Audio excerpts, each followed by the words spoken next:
En Algérie, la contestation ne faiblit pas.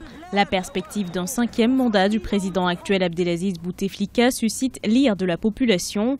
Après la mobilisation des avocats, les étudiants sont descendus dans la rue ce 26 février.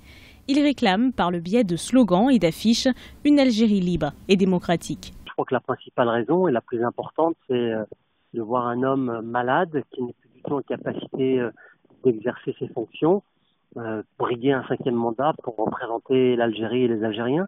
Et beaucoup d'Algériens le vivent comme une humiliation collective et c'est insupportable. On voit que l'homme, depuis 2014, n'a pas été vu en public. La dernière fois qu'il y a eu une apparition, c'était le 1er novembre 2018. Et ça a eu une image absolument catastrophique. On voyait un homme avec la tête qui dodeline, qui était attaché, qui était sanglé à son fauteuil parce qu'il n'était pas en état de se tenir lui-même. En réponse au mouvement de contestation, les autorités appellent la population à attendre le verdict des urnes.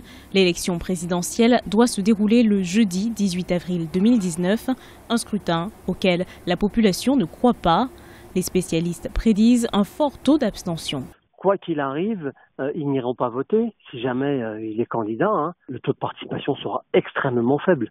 C'est devenu accessoire le vote. Vous savez, ce qui est important aujourd'hui pour l'Algérie, c'est de se trouver un candidat un tant soit peu crédible et qui soit à la hauteur des enjeux.